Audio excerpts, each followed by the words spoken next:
Hello students. So in the last class we stopped in page number 136 and we was discussing about the features of attention, okay? And we started with the two features, that is first one is division of attention and the span of attention, okay? And division of attention is basically when you pay attention on two things at a time, especially when you're watching a TV or listening to music. You also read, okay, or study. And span of attention is the speed, okay, the speed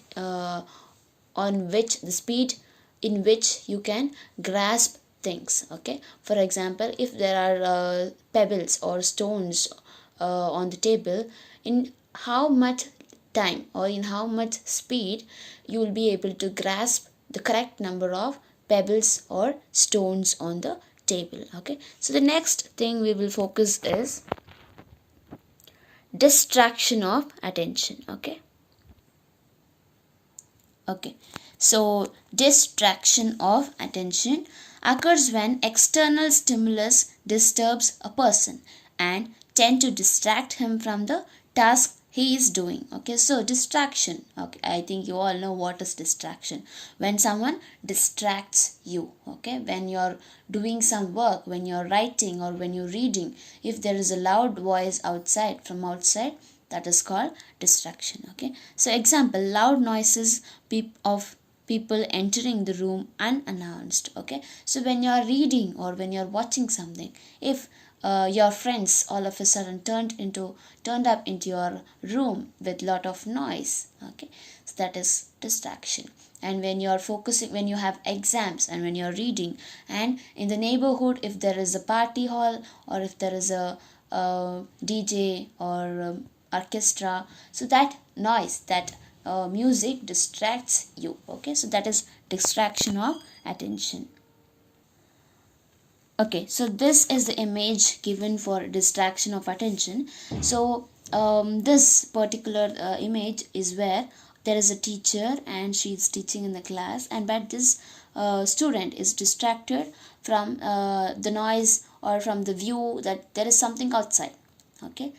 So this is distraction. So next thing is,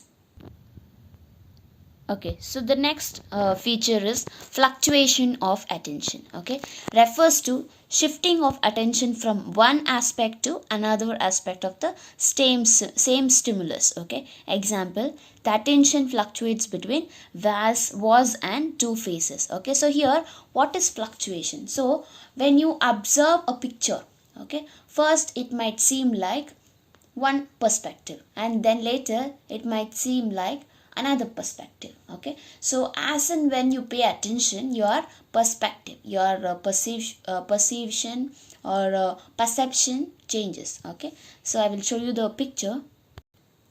Okay, so here you can see this image, okay.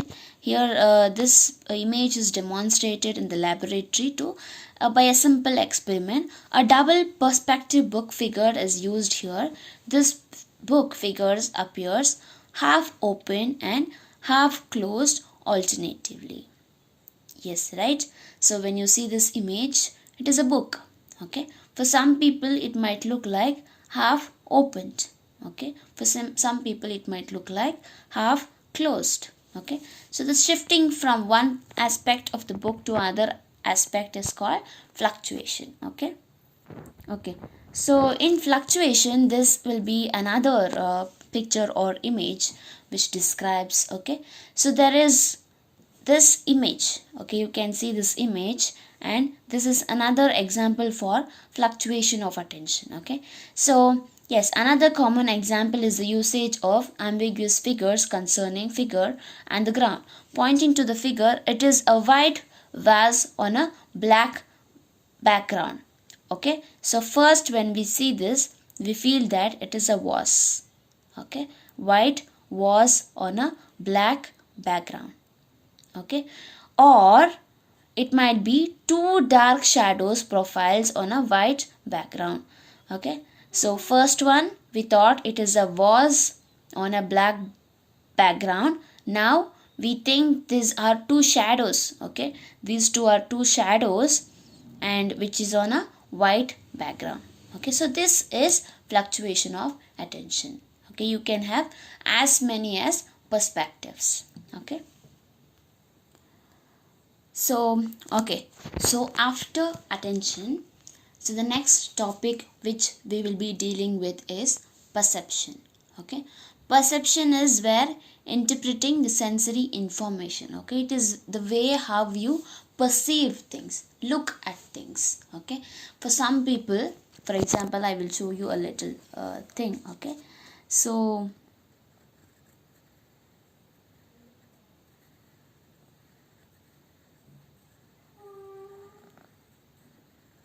okay, for some people, the people who stand here, okay, if you're standing here, for you this looks like 9.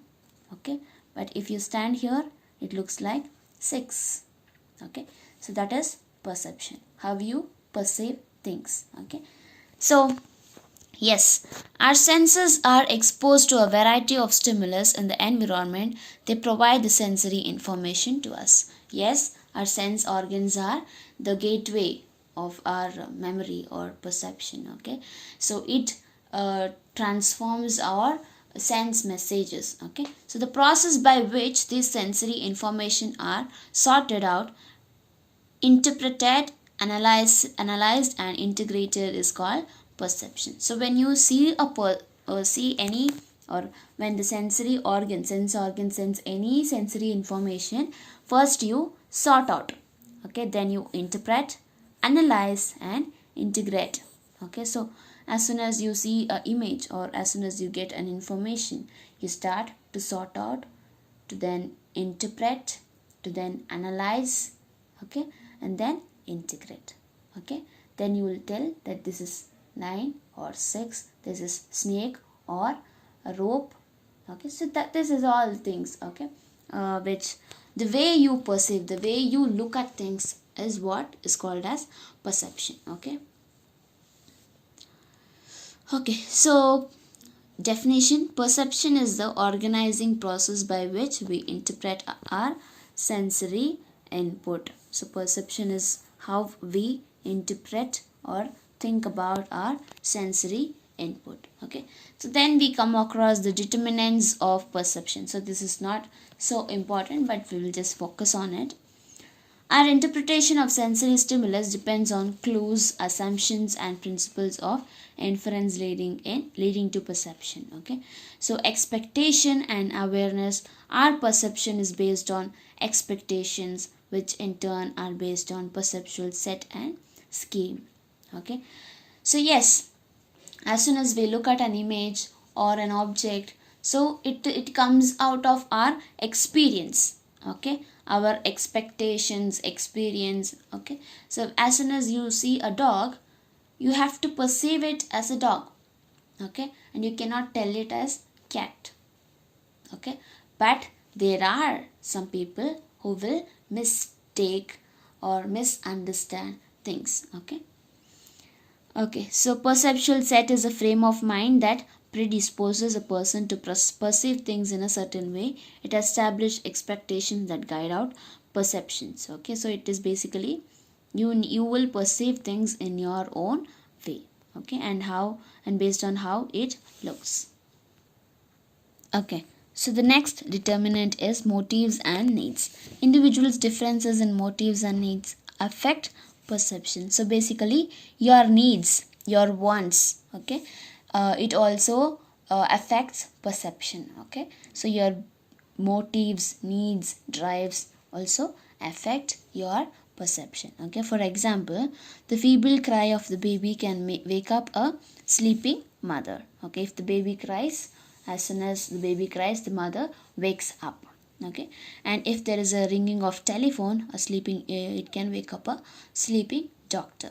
Okay, so the next determinant is learning.